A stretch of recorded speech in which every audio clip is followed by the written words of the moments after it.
Kompas Bisnis bersama saya Yan Rahman, dan di Kompas Bisnis kali ini ada yang luar biasa. Saya kedatangan narasumber, ada Direktur Manajemen Risiko PT SMI, Bapak Pradana Murti. Pak Pradana, selamat pagi. Selamat pagi, Mas Yan. Kita akan membahas banyak hal, terutama ini terkait dengan standar pelindungan lingkungan dan sosial atau ISS dari PT SMI begitu ya.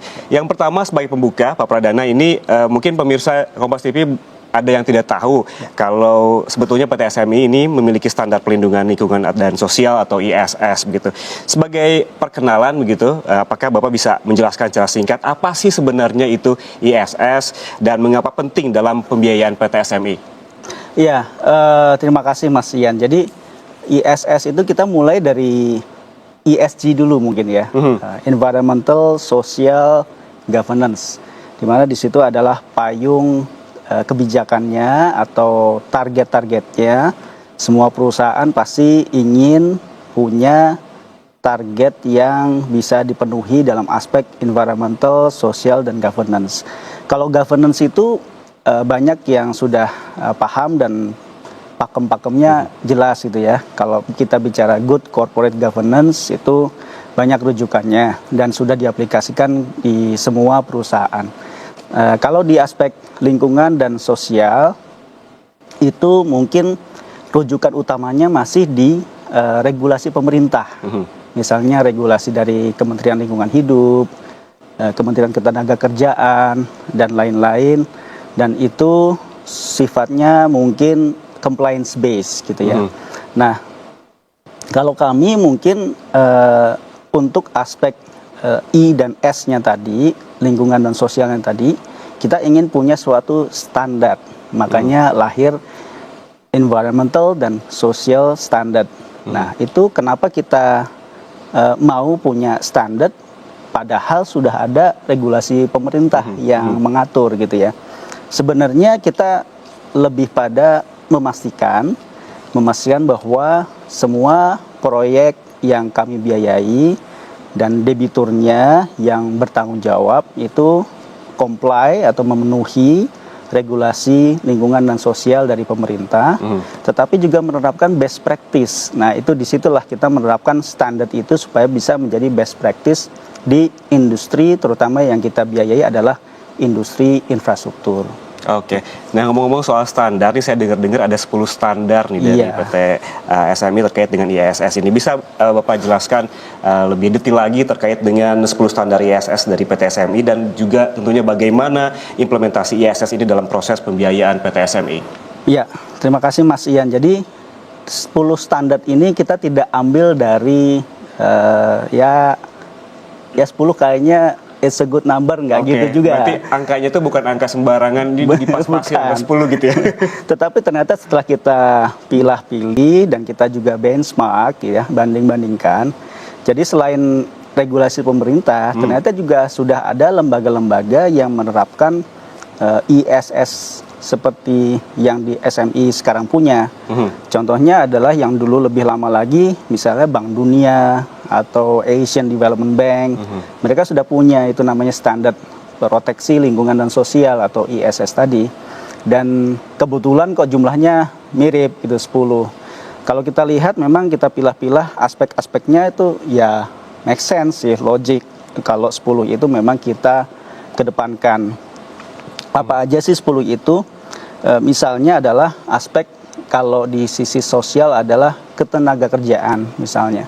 Jadi melihat ke dalam apakah perusahaan sudah punya atau menerapkan standar-standar ketenagakerjaan yang sesuai dengan regulasi dan best practice. Lalu juga keselamatan dan lingkungan kerja, juga terkait dengan kalau untuk yang eksternalnya adalah pembebasan lahan dan pemukiman kembali ya, itu juga aspek-aspek yang sangat erat kaitannya dengan pembangunan infrastruktur. Karena infrastruktur butuh lahan gitu ya. Atau kalau misalnya kita bicara keluhan ya, misalnya kan kita bicara kalau ada pembangunan biasanya ada yang pro dan kontra. Nah, kalau yang kontra itu apakah sudah ditampung dan apakah isu dan concernnya sudah diadres gitu ya. Nah, itu juga harus kita pastikan ada channel mekanisme penanganan keluhan. Nah, itu aspek-aspek sosial. Aspek-aspek lingkungan itu seperti halnya polusi, limbah B3, bagaimana menanganinya gitu ya. Lalu juga tentunya ada keanekaragaman hayati, biodiversity, karena kalau proyek infrastruktur biasanya melalui area yang mungkin di sananya sudah ada flora dan fauna dalam satu ekosistem yang harmonis. Ketika proyek itu masuk, jangan sampai harmonis ini terganggu dan akhirnya ada satwa atau flora yang punah. Nah, itu yang sangat disayangkan, harus kita mitigasi. Dan juga misalnya konservasi energi dan pemakaian sumber daya alam yang efisien. Jadi kita tidak mau melihat proyek yang jor-joran, memakai energi dan energinya pun juga tidak terbarukan, itu akhirnya akan mempunyai dampak yang buruk terhadap lingkungan. Jadi kita sebenarnya ingin memastikan proyek itu sustainable dan bertanggung jawab. Intinya itu sih. Dan kita lihat dari 10 aspek ini dan rasanya itu cukup pas untuk melingkupi semua risiko lingkungan dan sosial yang ada. Gitu. Cukup detail ya Pak ya, dari 10 ternyata standar tadi ternyata cukup detail sekali, terutama terkait dengan lingkungan begitu ya. Tapi ngomong-ngomong nih, saya dan juga mungkin pemirsa Kompas TV gak lengkap rasanya kalau gak ada contoh Pak. Nih, terkait dengan contoh, apakah ada contoh nyata penerapan ISS dari PT SMI di lapangan? Ya. Contohnya adalah waktu kita ada proyek tol Pekanbaru Dumai. Itu bagian dari tol Trans Sumatera. Waktu itu kita melihat tol itu melewati area yang dipakai oleh gajah liar lokal yang bermigrasi dalam kehidupan sehari-hari mereka, entah untuk mencari makan atau apa.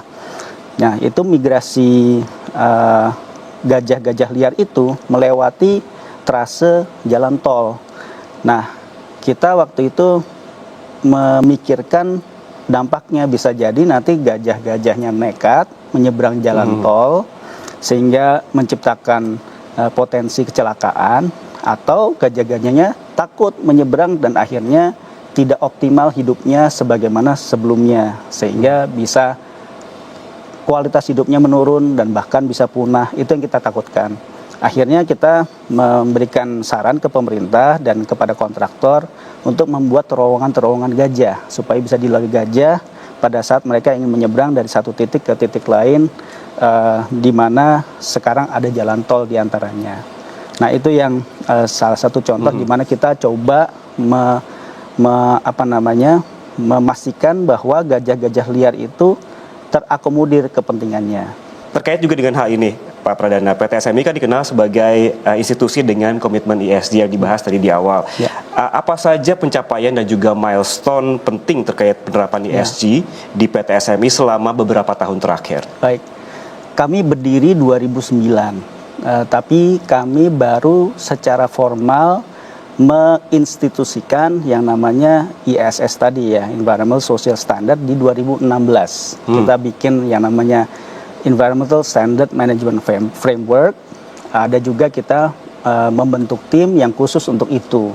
Nah, jadi kita mulai formal itu 2016 dan itu langsung diapresiasi oleh lembaga keuangan mitra kami gitu ya. Contohnya adalah Green Climate Fund. Green Climate Fund itu salah satu climate fund terbesar di dunia. Dan pada tahun 2017, 1 tahun setelah kami memformalkan ISS tadi, itu kami memperoleh akreditasi sebagai institusi keuangan pertama di Asia Tenggara yang dapat akreditasi Green Climate Fund. Jadi kami bisa menyalurkan dana-dana green dari Green Climate Fund itu sejak tahun 2017. Nah, itu suatu kehormatan bagi kami dan itu juga kami terus kembangkan lagi. Lalu kita juga masuk ke area fundraising atau penggalangan dana di pasar, ya, dari capital market. Itu kami ternyata di 2018 itu korporasi pertama Indonesia yang menerbitkan green bond di capital market di BEI. Itu kami sebagai pionir dan sekarang sudah banyak korporasi yang juga menerbitkan green bond juga yang serupa. Artinya apa? Dana di capital market itu hanya bisa disalurkan ke proyek-proyek yang green. Nah, itu penting sekali untuk memobilisasi dana ke arah yang green tadi. Nah, kami juga dihargai juga oleh lembaga rating ESG, yaitu MSCI, itu lembaga internasional juga. Di 2024 itu kami terima peringkat ESG